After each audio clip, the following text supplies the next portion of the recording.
한국과 장기간 법적 분쟁을 벌여온 중국 기업이 갑작스럽게 유화적인 태도로 전환한 사건은 여러 가지 해석을 낳고 있습니다. 외신들이 이를 백기투항으로 표현하며 놀라움을 표한 것은 그만큼 중국 기업의 태도 변화가 예상치 못한 것이었음을 반영합니다. 이러한 변화는 중국 정부의 강경한 외교 정책과 대외적인 수출 규제 조치를 주도해온 시진핑 주석에게 당혹감을 안겨준 것으로 보입니다. 이러한 상황의 배경을 분석해보면 몇 가지 주요 요인을 고려해 볼 수 있습니다. 경제적 압박. 중국 기업이 겪고 있는 경제적 압박은 분쟁을 지속하는 것보다 타협을 선택하게 만든 중요한 요소일 수 있습니다. 특히 글로벌 공급망의 변화와 코로나19 팬데믹 이후의 경제 회복 과정에서 중국 기업들은 국제시장에서의 안정적인 위치를 유지하거나 확장하기 위해 필요한 전략적 결정을 내려야 할 상황에 처해 있을 수 있습니다. 국제사회의 압력. 미국을 비롯한 주요 국가들의 중국에 대한 지속적인 압박과 기술 제재는 중국 기업들에게 외교적, 법적 분쟁을 지속하는 것이 더 이상 유리하지 않다는 판단을 하게 했을 수 있습니다. 또한 국제사회에서 중국에 대한 인식이 부정적으로 변화하고 있는 것도 영향을 미쳤을 가능성이 있습니다. 중국 내부의 정책 변화. 시진핑 정부가 내부적으로 정책 전환을 고려하고 있을 가능성도 배제할 수 없습니다. 특히 중국이 외교적 고립을 경험하고 있는 가운데 대외 관계에서 보다 유연한 접근을 시도할 수도 있습니다. 이는 무역, 기술, 그리고 지정학적 파트너십의 측면에서 중요한 전략적 조정일 수 있습니다. 한국과의 관계 개선. 한국과의 경제적 관계를 감안할 때 중국 기업과 한국 사이의 분쟁 해결은 양국 관계를 개선하고 상호 이익을 증진시키는 방향으로 나아갈 수 있습니다. 양국은 서로에게 중요한 무역 파트너이며 기술과 문화 교류 등 여러 분야에서 긴밀히 협력하고 있습니다. 중국 기업의 이미지 개선. 장기적인 분쟁은 중국 기업의 국제적인 이미지와 브랜드 가치에 부정적인 영향을 미칠 수 있습니다. 따라서 분쟁의 평화적 해결은 중국 기업이 글로벌 시장에서 긍정적인 이미지를 회복하고 장기적인 성장을 도모하는 데 기여할 수 있습니다. 이러한 다양한 요인들이 복합적으로 작용하여 중국 기업이 한국과의 분쟁에서 유화적인 태도로 전환한 것일 수 있습니다. 이는 중국의 대외 정책에 있어서 새로운 전략적 방향성을 나타낼 수도 있으며 향후 국제 무대에서 중국의 움직임을 예측하는 데 중요한 단서를 제공할 것입니다. 현재 전 세계에서 무슨 일이 벌어지고 있는지 자세히 알아보겠습니다. 그간 중국은 한국의 태양광 기술을 훔쳐 사업을 확장해왔고 막대한 보조금을 바탕으로 저가 공세까지 펼쳐 한국을 곤혹스럽게 했습니다. 지난해 LG전자가 태양광 패널 사업을 접었고 OCI 등 핵심 소재 업체들은 중국과 경쟁이 될 수 있는 말레이시아에 공장을 차려야 했습니다. 얼마 전 중국 상무부는 전, 광, 리 세 가지 품목이 첨단 기술과 고부가 가치를 대표하는 수출 효자로 부상했다고 말한 바 있습니다. 정광리는 전기차, 태양광 제품, 리튬 배터리를 뜻합니다. 지난해 중국의 태양광 제품 수출액은 사상 최고치인 512억 달러를 기록했습니다. 이는 전년 대비 80% 급증한 수치입니다. 이 중 웨이퍼 수출 금액이 50억 달러, 셀 38억 달러, 모듈은 423억 달러 정도를 나타냈습니다. 유럽으로의 수출 증가율이 114%로 가장 높게 나왔던 상황입니다. 태양광 산업 가치사슬은 폴리실리콘, 인곳, 웨이퍼, 셀 모듈로 이어집니다. 중국은 각 단계별로 78터부터 97%까지 생산을 장악하고 있습니다. 중국이 12년 연속 폴리실리콘 생산 세계 1위, 16년 연속 모듈 생산 1위를 기록했을 정도입니다. 이는 중국에서의 태양광 발전 확대 정책과도 관련이 있습니다. 지난해 신규 설치량은 전년 대비 59% 증가한 87기가와트로 화력, 원자력을 제치고 가장 많은 증설이 이루어졌습니다. 올해 전 세계 태양광 발전 신규 설치량은 300기가와트 정도로 예상되는데 중국은 그중 3분 1 정도를 설치할 것이란 분석입니다. 중국이 태양광 발전에서 앞서가게 된 계기는 유럽 등 다른 지역이 2008년 글로벌 금융위기 이후 주출한 사이 태양광 투자를 적극적으로 늘렸기 때문으로 보는 시각도 있습니다. 2011년 이후 유럽에 10배가 넘는 500억 달러를 쏟아부었기 때문입니다. 지난 10년간 기술 혁신으로 태양광 발전 비용을 80% 이상 줄였다고 홍보하고 있습니다. 하지만 중국이 태양광을 장악하게 된 또 다른 이유가 있습니다. 핵심 소재인 폴리실리콘의 몸과 경쟁력은 셀로도 이어집니다. 폴리실리콘 제조 원가 중 전기료 비중이 약 35%를 차지하는데 화력 발전이 모여 있고 풍력과 태양광 자원이 많아 전력 비용이 싼 신장 위구르 지역을 주요 생산기지로 활용하고 있는 것입니다. 이곳에서 생산하는 중국 내 태양광 제품 비중은 50%에 달합니다.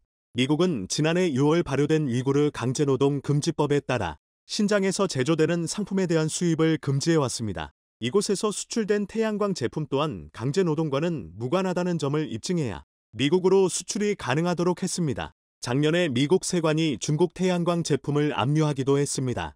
그리고 최근에 또다시 중국 태양광 사무소를 압수수색하며 긴장감을 키우고 있습니다. 미국이 현재 타겟으로 삼으려는 기업은 중국 론지솔라를 들 수 있습니다.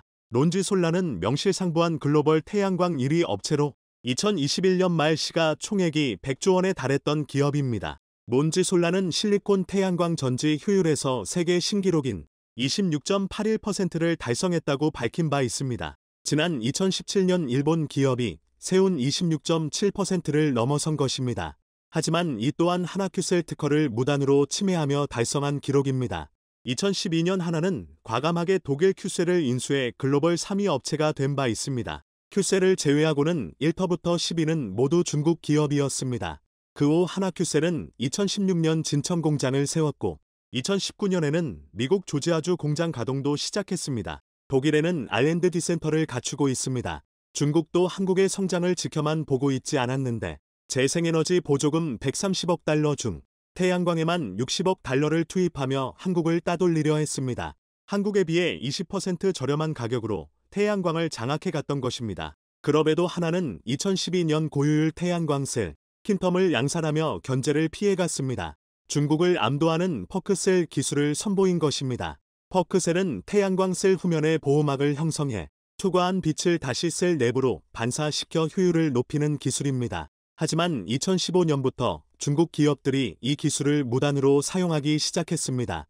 하나큐셀은 해외에서 10건의 특허 침해 소송을 진행했는데 2019년에는 퍼크, 펄시, 셀 관련 특허를 침해했다며 몬지솔라와 짐코솔라, IC그룹을 제소하기도 했습니다.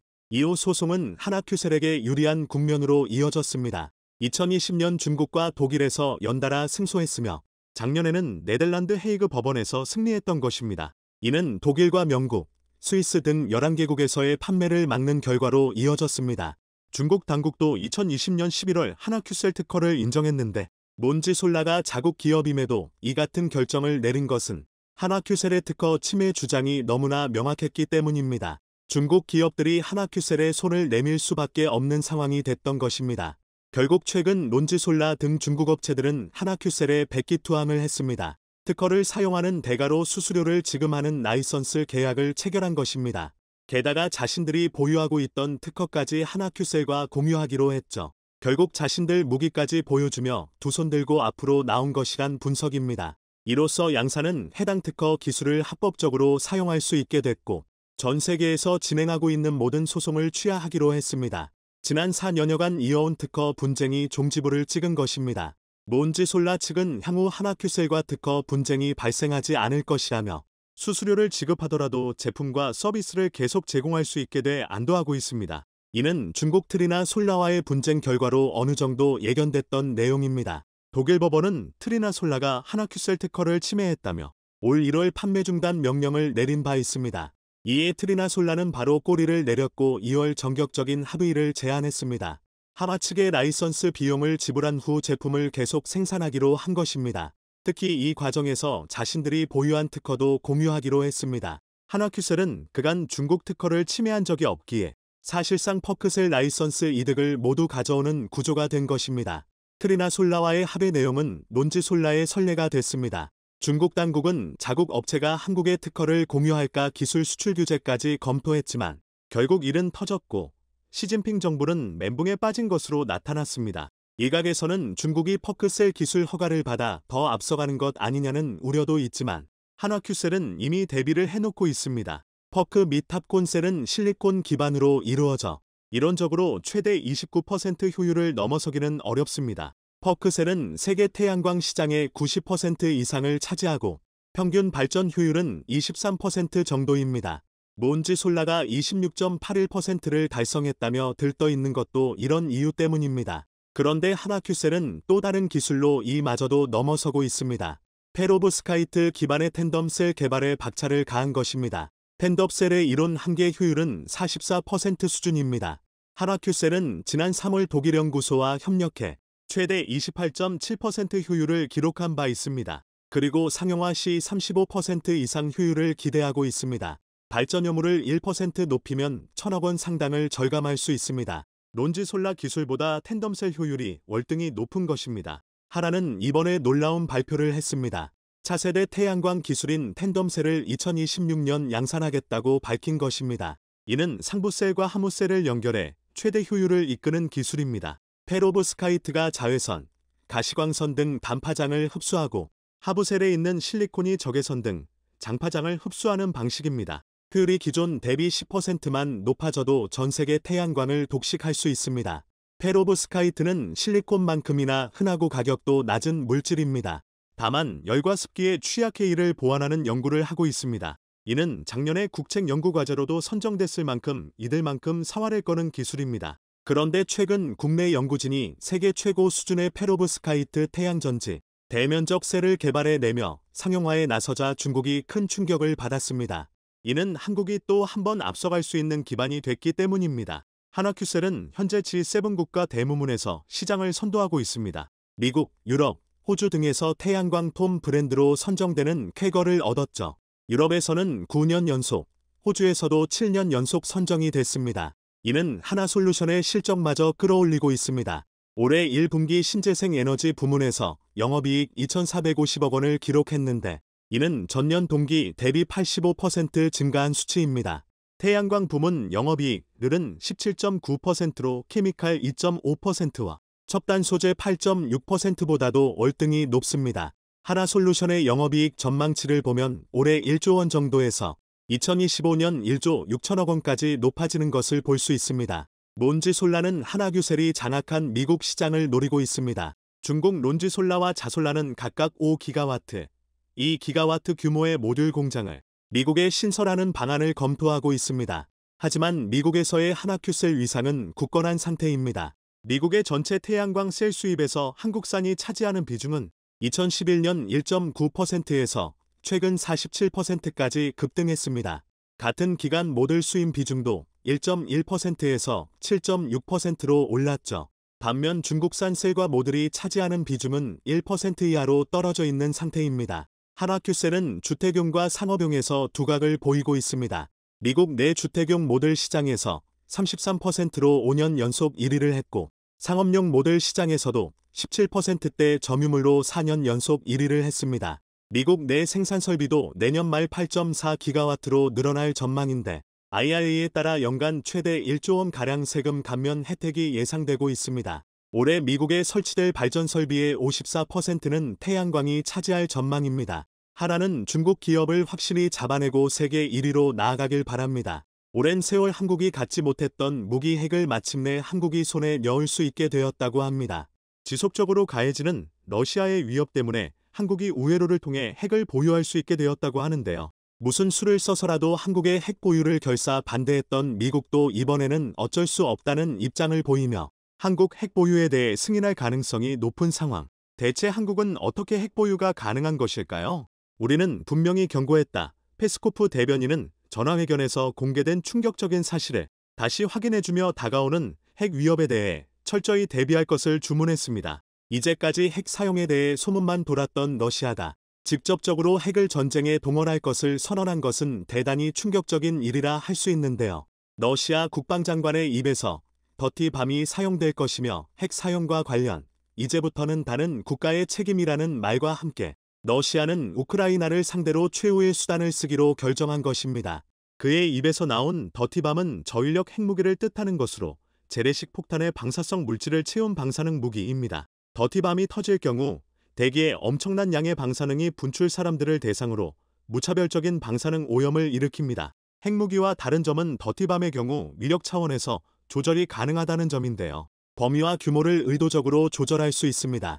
핵이 터진 주위로 강력한 방사능이 분출되고 그 주변에 있는 모든 사물이 방사능에 의해 망가지는 핵무기와 달리 더티밤은 치명적인 방사능 유출이 일어나는 무기는 아니죠. 그럼에도 불구하고 방사능이 본격 전쟁에 동원될 수 있다는 점과 적군과 아군, 모든 진영에 돌이킬 수 없는 피해를 준다는 점에서 핵전쟁의 서막이 될 수 있는 위험천만한 무기, 러시아가 마지막 수단까지 꺼낸 것에 대해 미국은 러시아가 가짜 정보를 퍼뜨리는 것이라며 러시아의 위협에 대해 단호하게 거짓말이라고 알렸습니다. 드미트로 쿨레바 우크라이나 외무장관은 토니 블링컨 장관과의 통화를 마치고 더티 밤 사용 선언이 우크라이나와 그의 동맹국을 흔들려는 수작이라는 것이 분명하다고 밝혔죠. 블링컨 장관은 만약 전력 핵무기를 러시아가 사용한다면 미국 입장에서는 묵과하지 않을 것을 지적. 미국도 러시아를 상대로 핵을 쏘는 일을 주저하지 않을 것이라고 말하며 이례적으로 핵 탑재 잠수함 위치를 공개했습니다. 미군 중부사령부는 아라비아해에서 미국 핵 추진 잠수함 웨스트 버지니아의 위치를 공개.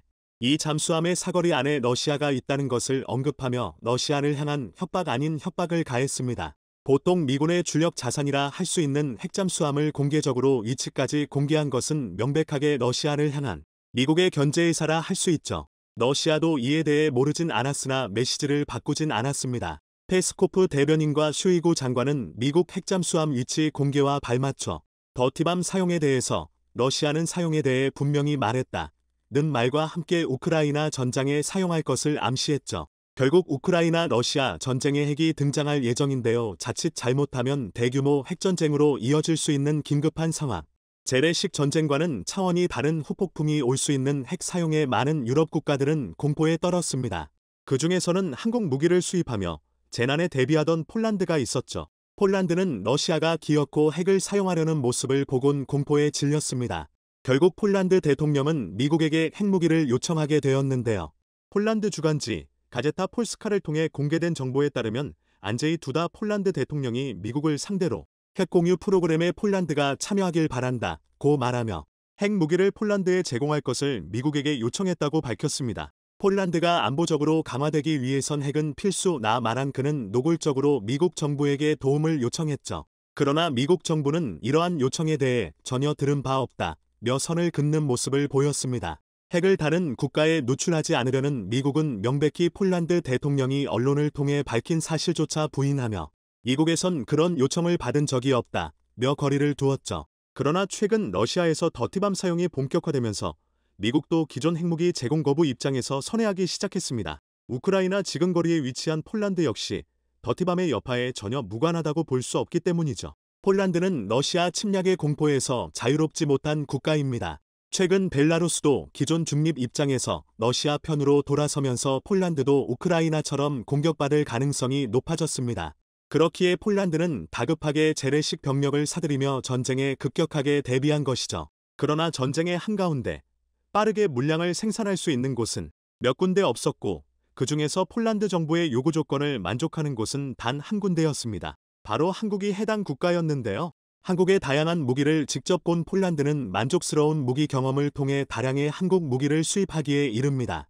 실제 올해 국내 방산기업이 폴란드와 맺은 수출 계약은 한화로 약 21조 2,300억 원에 달하는 금액이었습니다. 폴란드는 KAI의 FA50 경공격기 48대, 현대로템의 K2 전차 980대, 하나디펜스의 K9 자주포 648문, K239 다연장 로켓 288문 등 엄청난 양의 무기를 싹쓸이하면서 구입을 서둘렀죠. 다른 국가에서 걱정할 정도로 폴란드는 너무도 많은 물량을 선주문하면서 도입을 서두르는 모습을 보였습니다. 한국도 엄청난 물량의 생산 라인을 전체 다 가동하는 등 폴란드의 요구 조건에 맞추기 위해 24시간 공장 가동에 들어갔죠. 그런데 놀랍게도 21조 금액의 무기 수입으로 끝나는 것이 아니라 추가 무기 도입까지 폴란드가 선언한 것입니다. 현재 독일의 라인메탈사와 호주에서 경합을 펼치고 있는 한국의 레드백까지 폴란드가 구입을 검토한 것이죠. 마리오시 부아슈차크 폴란드 부총리 겸 국방부 장관은 자체 개발 장갑차 보르숙, BORSUK의 보완수단으로 한국의 에즈-21을 고려하고 있다고 밝혔습니다.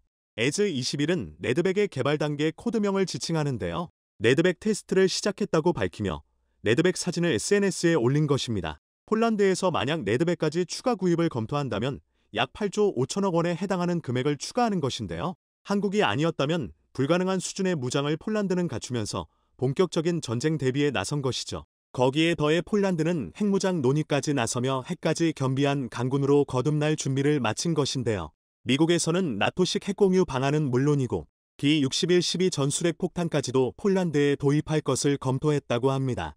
미 싱크탱크 소속 연구원에 따르면 현재 급변하는 국제 정세를 고려할 때 폴란드에 핵을 배치하는 것이 현명한 선택이라는 결론이 나왔다고 하는데요.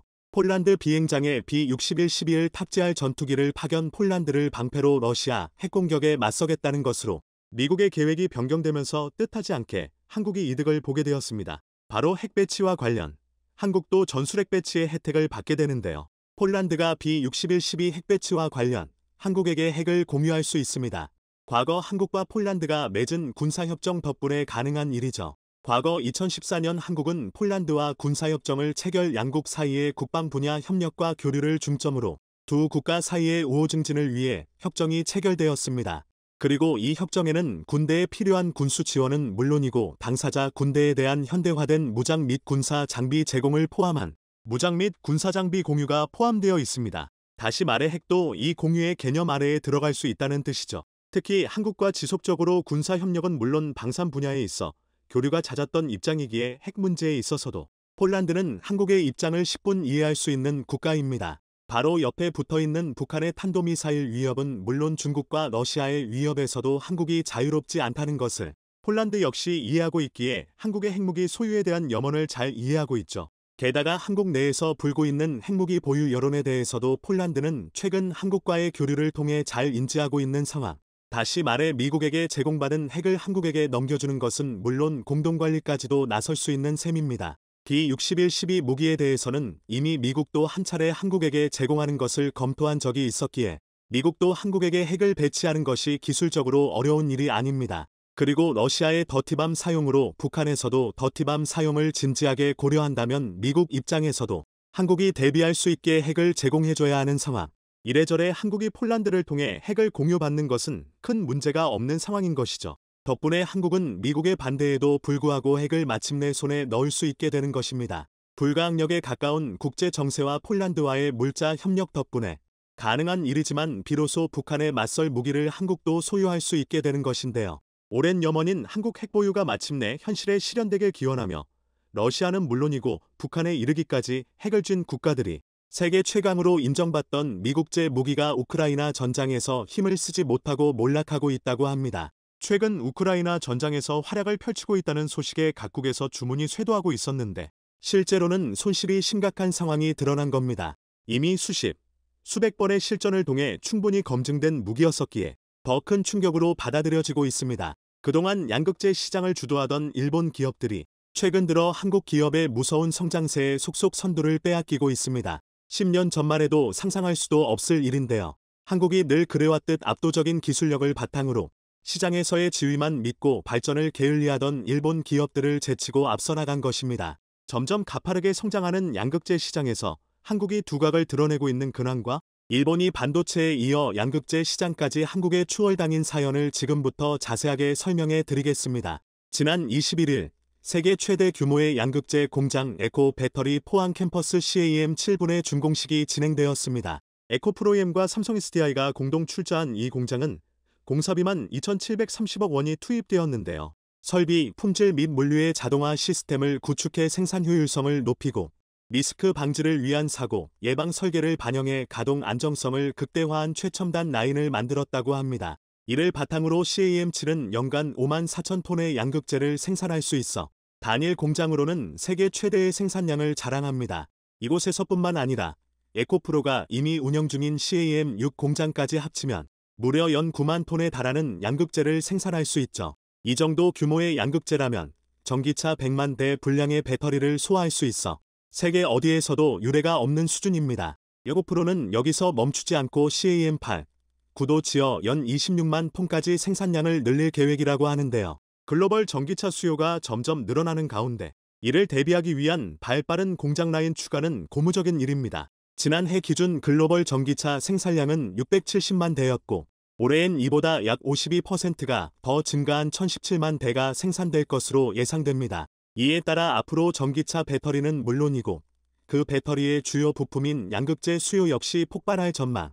업계에서는 양극재 수요가 2020년 73만 톤에서 2030년에는 605만 톤으로 8배가 넘게 늘어날 것으로 보고 있습니다. 이에 대비한 에코프로의 대규모 공장 설비 충원은 해외 양극재 생산 업체는 물론이고 국내 업체들도 경악할 만큼 빠른 행보였습니다. 유럽과 미국은 국내 생산, 국내 소비 전략을 펼치며 수출입 장벽을 높이려는 가운데 수출에 의존하는 양극재 기업들은 이에 대응하기 위한 현지 생산기지 설립의 골머리를 앓고 있습니다. 에코프로의 경우 기민한 행보로 헝가리에 위치한 데브레첸시와 협력, 양극재 공장 건설을 위한 9,700억 규모의 공장 투자를 약속한 바 있습니다. 에코프로는 미국에서도 공장 건설을 추진했습니다. SK온과 포드의 협력을 얻어 에코프로는 북미에 1조 원 규모의 양극재 생산시설을 짓기로 확정했습니다. SK온은 3사가 투자의 향서, LOI를 체결했다고 발표하며 회사 지분율과 구체적인 공장 위치는 확정되지 않았으나 3사가 같이 양극재 공장 건설에 동의한 것은 사실이라고 밝혔죠. 여기서 만들어진 양극재는 SK온과 포드가 합작한 배터리 공장, 블루오번 SK에 공급될 예정인데요. 예초부터 SK온을 주요 공급처로 두고 있는 에코프로 입장에선 이번 합작으로 안정적인 미국 진출을 꾀할 수 있게 되었습니다. IRA로 인해 많은 한국 기업들이 미국 수출에 빨간불이 켜진 상황에서 에코프로는 오히려 IRA법의 수혜를 받을 수 있게 되었습니다. 에코프로가 지금은 공격적으로 투자를 감행하며 세계 선도 기업으로 양극재 시장에서 강세를 드러내고 있지만 사실 처음 시작은 매우 미약했습니다. 수익성이 좋은 기업도 아니었을 뿐더러 내일 바로 파산하지 않아도 이상하지 않은 기업이었죠. 심지어 2016년까지만 해도 매출 1,000억 원도 안 되는 중소기업이었습니다. 그러나 이 기업의 운명이 뒤바뀐 것은 SK이노베이션에 3년간 10조 원어치 전기차용 배터리 소재를 납품하게 되면서부터입니다.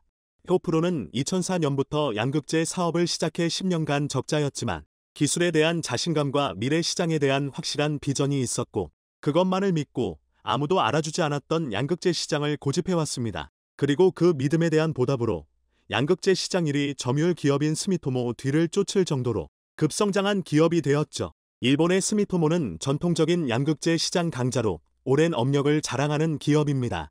에코프로는 이런 기업을 조만간 추월해 점유율 1위를 달성할 것으로 점쳐지고 있는 것이죠. 스미토모 금속광산은 16세기에 창업해 올해 기준 무려 432년을 이어온 일본의 대표적인 비철금속 회사입니다. 제2차 세계대전 이전에는 미쓰비시와 함께 3대 재벌을 형성할 정도로 강력한 기업이었죠. 일본의 패전 이후 연합군 최고사령부 GHQ가 스미토모 재벌을 해체해 다양한 기업으로 분해시켰지만 그럼에도 불구하고 스미토모는 본업인 금속 기술을 바탕으로 지금까지도 사업을 성공적으로 이어오고 있습니다. 스미토모의 핵심 사업은 자원, 재련, 소재의 3분야로 특히 그 중에서도 가장 중요한 자원 분야에서 탁월한 수완을 자랑합니다.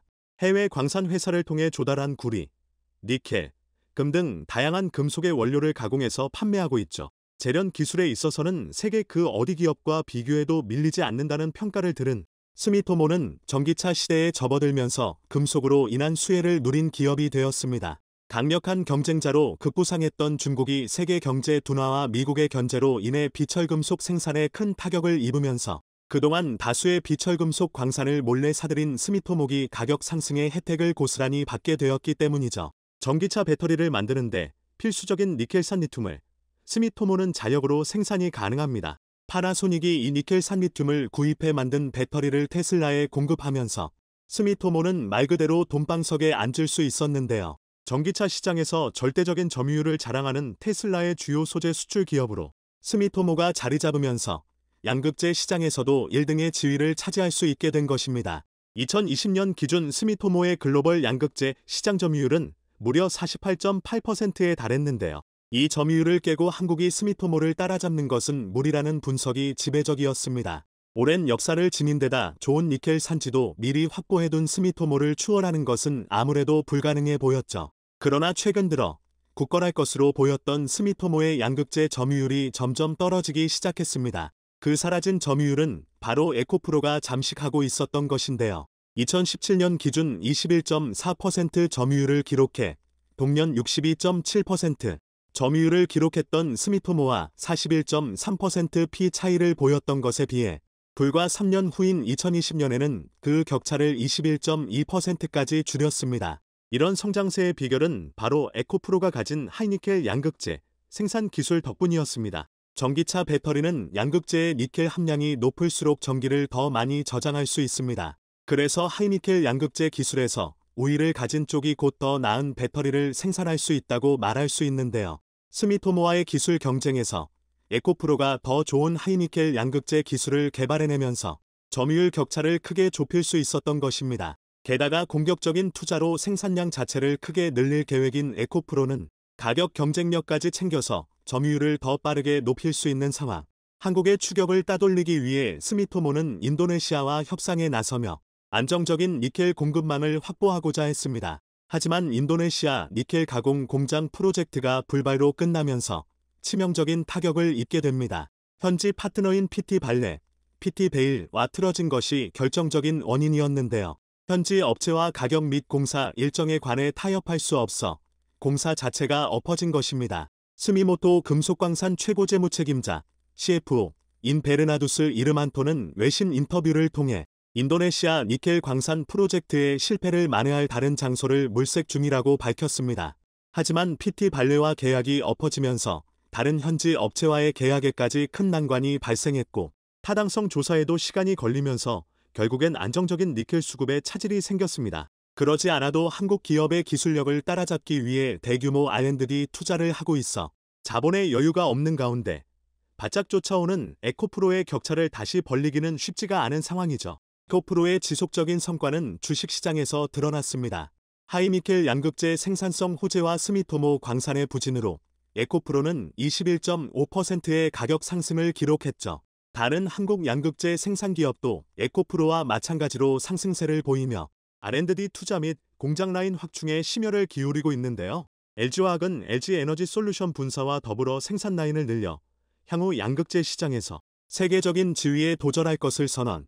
NCM 3원 양극재 위주의 제품에서 알루미늄을 포함한 NCMA 양극재 생산 라인을 구축하며 니켈 함량을 무려 90%까지 높이는 모습을 보였습니다. 하이니켈이 곧 시장 지배력을 의미하는 가운데 LG화학이 선보인 양극재 제품도 세계 시장의 눈길을 끌었죠. LNF와 포스코케미칼 역시 에코프로와 LG화학을 바짝 쫓으며 양극재 시장에서 한국 기업 전반이 두각을 드러내고 있습니다. 글로벌 배터리 시장 조사업체 벤치마크 미네랄 인텔리전스 BMI에 따르면 3원계 배터리 양극재 업체 중 상위 10개 기업 가운데 5개 기업이 양극재 생산량 상위권에 안착했습니다. 일본과 유럽 기업 위주였던 양극재 시장에서 한국이 비로소 두각을 드러내며 배터리 시장에서 제 역량을 뽐내고 있죠. 반면 스미토모와 함께 상위권 그룹에 속해 있던 일본 니치아 그룹은 한국 기업에 밀려나며 망신을 당했습니다. 과거 반도체 소부장에서 뛰어난 역량을 드러내며 한국 기업은 일본 기업을 절대 따라가지 못할 것이라 비웃었던 일본은 2022년 들어서 양극재 분야에서도 똑같은 구도로 웃지 못할 상황에 직면한 것이죠. 반도체를 따라 잡혔던 것처럼 양극재 분야에서도 한국에게 밀리는 일본 기업들. 한국의 빠른 성장과 놀라운 기술에 박수를 보내며 앞으로도 한국이 양극재 시장에서 계속 패권을 잡길 기원해 보겠습니다. 중국이 드디어 UFO를 만들어 냈습니다. 얼마 전 중국에 나타난 UFO가 세상을 떠들썩하게 만들었는데요. 보시는 것처럼 접시처럼 생긴 비행체가 도심을 가로지릅니다. 땅에서도 물 위에서도 거침이 없습니다. 사실 이 비행체는 선전 UFO 비행접시 테크놀로지가 개발한 전동식 수직 이륙 비행접시로 밝혀졌습니다. UFO가 아닌 비행접시 모양의 전기 수직이 착륙 드론이라는 얘기입니다. 이 비행접시는 사람이 탐승에 조종하는 방식인데 중국 베이징 항공항천대학에서 3년 이상의 연구 끝에 개발했다고 합니다. 자세히 보면 12개의 프로펠러 날개가 조종석을 둘러싼 구조로 되어 있고 최대 시속은 50km, 높이는 최대 200m까지 비행할 수 있다고 하는데요. 공기 통로인 덕트 6개에 각각 2개씩 12개의 날개가 있습니다. 하지만 그럴듯해 보이는 외관과 달리 비행 가능 시간은 고작 15분에 불과하다는 사실이 알려지자 허무하다는 반응이 많았습니다. 결국 중국이 또다시 그럴싸해 보이지만 쓸데없는 물건을 만든 것으로 보이는데요. 중국의 많은 스타트업들은 그럴듯해 보이는 물건을 만들고 이목을 끈 다음 거액의 투자금만 챙기는 방식을 사용하는 것으로 유명합니다. 분명한 사실은 최근 드론의 중요성이 매우 높아졌다는 점입니다. 러시아 우크라이나 전쟁이 1년 넘게 장기화되고 있는 가운데 최근 들어 러시아 우크라이나 접경지뿐만 아니라 수도인 모스크바와 키이우를 겨냥한 드론 공격까지 잇따르고 있습니다. 지난 4일 러시아는 모스크바와 주변 지역을 습격한 드론 5대가 플라스틱 폭탄을 탑재한 채 우크라이나에서 날아왔다고 주장했습니다. 러시아는 우크라이나가 보낸 드론에 각각 1kg 상당의 플라스틱 폭탄이 설치되어 있었고 자신들이 최신형 대공 방어 체계인 판치르 S1을 사용해 격추했다고 밝혔습니다. 드론 공격은 러시아도 마찬가지입니다. 지난 1일에도 러시아는 우크라이나 수도 키우에 밤새 드론 공격을 퍼부었습니다. 우크라이나는 서방으로부터 드론을 공급받고 있지만 러시아는 대체 어디서 드론을 공급받는 것일까요? 예상대로 중국입니다. 지난해 여름 이후 중국에서 러시아로 민간용 드론 수출이 급증한 것으로 나타났습니다. 러시아는 전투용 드론은 물론 민간용 드론도 중국에서 대량 수입해 전장에 투입한 것으로 추정되고 있습니다. 얼마 전 일본 니케이는 러시아가 우크라이나 침공용 중국제 드론 37기를 수입했고 민간용 드론도 3만 기나 수입했다고 보도했습니다. 그런데 자신들이 사용할 반도체도 부족한 중국이 어떻게 많은 양의 드론을 수출하고 있는지 의문이 듭니다.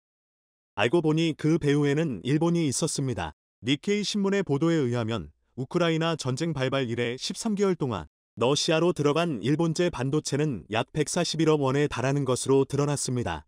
일본제 반도체는 중국을 비롯한 제3국을 거쳐 러시아에 들어가고 있었습니다. 일본이 대러시아 제재에 동참한다며 규제법을 내놓았지만 사실상 일본의 동참은 유명무실했다는 것을 보여주고 있습니다. 일본은 겉으로 우크라이나를 지원하는 모양새를 보이고 있지만 뒤에서는 중국과 러시아에 반도체를 공급하며 이득을 취하고 있었던 것입니다. 러시아 우크라이나 전쟁으로 드론의 중요성이 대두되자 한국도 전장의 판도를 바꾸는 드론 개발에 박차를 가하고 있습니다. 최근에는 드론 10만량 병설까지 나왔습니다. 조선의 대학자인 이이가 일본의 침략에 대비해 10만 양병설을 주장했던 것처럼 21세기 한국의 방위를 위해서는 10만 드론 양병설이 필요하다는 주장이 나오고 있습니다. 질도 중요하지만 사실상 일회용에 가까운 드론은 무엇보다 양으로 승부해야 한다는 주장인데요. 실제 러시아 우크라이나 전선에는 24시간 두 국가의 드론이 떠 있습니다. 군인들은 드론이 머리 위에 뜨면 그 순간 포격이 떨어진다고 말합니다. 드론이 계속해서 적의 위치를 추적해 실시간으로 포병에게 전송하기 때문에 한번 포격을 피했다고 안심할 수도 없습니다. 전투지역 위에선 정찰 드론이 날아다니면서 인기척이나 움직임이 있다면 바로 포격을 수행합니다. 이처럼 드론이 중요한 건 알겠는데 왜 10만 대나 필요하다고 말하는 것일까요? 군사 전문 매체 브레이킹 디펜스는 드론은 양이 곧 진리라고 주장하고 있습니다. 포탄은 한 발에 수천 달러가 들지만 목표를 타격하려면 여러 발을 쏴야 합니다. 하지만 드론은 한 대면 충분합니다. 무엇보다 교환비가 중요한 전장에서 드론의 가성비가 높다는 이야기입니다. 그래서 총알이나 포탄처럼 많이 있어야 한다는 뜻인데요. 영국의 왕립합동군사연구소는 지난 5월 러시아의 전술을 분석하는 보고서에서 우크라이나가 한 달에 1만 대의 드론을 잃었다고 보고했습니다. 잃었다기보다는 사실상 소비에 가깝습니다. 대부분이 싸고 작은 상용 드론일 것으로 추정됩니다. 실제로 우크라이나전에서 드론은 소모품에 가깝습니다. 결과적으로 자폭 드론뿐만 아니라 정찰 드론, 폭탄 투하 드론 등 다양한 드론을 10만 대 정도 충분히 갖추고 있으면 실전에서 효과를 볼 수 있는 것이죠. 우크라이나전을 보면서 최근 미 해병대까지 드론을 늘리고 에금 114 헬파이어 미사일을 줄이겠다고 발표했습니다. 드론의 중요성이 커지자 반대로 드론을 방어하는 시스템 역시 발전하고 있습니다. 한국 역시 드론 양성뿐만 아니라 안티 드론 시스템 개발에 사활을 걸고 있습니다. 드론으로 공격하는 것도 중요하지만 막는 것이 가장 중요하기 때문입니다. 안티 드론은 탐지, 식별, 무력화 과정을 통해 드론을 잡아내는 기술이며 나아가 드론으로 인해 야기되는 범죄, 테러 등을 사전 차단하기 위해 무인 비행체를 사전에 탐지하고 무력화하는 시스템입니다. CUAS, 카운터 언맨드 에어크래프트 시스템즈 또는 드론 체계로 불리기도 합니다. 안티 드론을 구성하는 핵심 기술은 크게 세 가지입니다. 무인 비행체를 발견하는 탐지, 탐지된 드론의 종류를 파악하는 식별, 마지막으로 식별된 드론을 제거하는 무력화입니다. 무력화 단계는 크게 두 가지로 나뉩니다. 드론의 총탄, 레이저 등으로 직접적인 물리적 타격을 가하는 하드킬과 전파 교란, 제밍으로 드론과 조종자 간의 통신을 끊는 소프트킬입니다. 최근에는 하드킬도 소프트킬도 아닌 그물 포획 방식도 많이 사용됩니다. 포획의 가장 큰 강점은 기체 파손을 최소화할 수 있다는 점입니다. 불법 비행체가 무엇을 녹화했는지, 안에 어떤 기술이 적용됐는지 명확하게 확인이 가능합니다. 오늘날 안티 드론 기술이 이렇게 각광받는 이유는 드론을 기존 대공 방어 체계에서는 막을 수 없기 때문입니다. 현재 군용 대테러용 방공 기술은 전부 대형 비행기체에 초점을 맞추고 있습니다. 그러다 보니 기존 방공 레이더는 대형 비행체가 아닌 소형 비행체는 잘 잡아내지 못합니다. 그런데 드론은 전투기처럼 큰 소음이 나지 않는 데다가 설령 운 좋게 찾아내더라도 하늘의 점처럼 보이는 드론을 기관총과 미사일로 맞추기는 사실상 불가능에 가깝습니다. 그런데 날아다니는 드론을 격추하는 이 어려운 일을 얼마 전 한국이 해냈습니다. 최근 한국에서 드론 방어에 엄청난 신기술이 공개됐습니다. 현대위아가 국내 최초로 드론 잡는 엔타이 드론 시스템을 개발해 지난 6일 충북 사격훈련장에서 시행된 안티 드론 시스템 사격 시험에서 원거리에서 탐지한 드론을 격추하는 장면을 선보였습니다. 이번 시험에서 현대위아의 안티 드론 시스템은 원거리에서 탐지한 드론을 광학 장치로 식별, 추적하는 기능과 소프트킬이 성공해 드론을 불잡아 둔 상황에서의 격추, 또 소프트킬 실패로 자유 기동 중인 드론 격추 등 모든 시험을 통과했습니다. 특히 현대위아의 안티 드론 시스템은 드론 전파를 방해해 날지 못하게 하는 소프트킬 기능의 공중확산탄, ABM으로 드론을 직접 요격하는 하드킬 방식을 추가한 것으로 해외에서도 높은 평가를 받을 것으로 전망됩니다. 독일의 방산업체인 라인메탈이 이 분야에서 앞서 있다는 평가를 받고 있지만 그 외에는 뚜렷하게 두각을 나타내는 업체가 없는 상황이었는데요.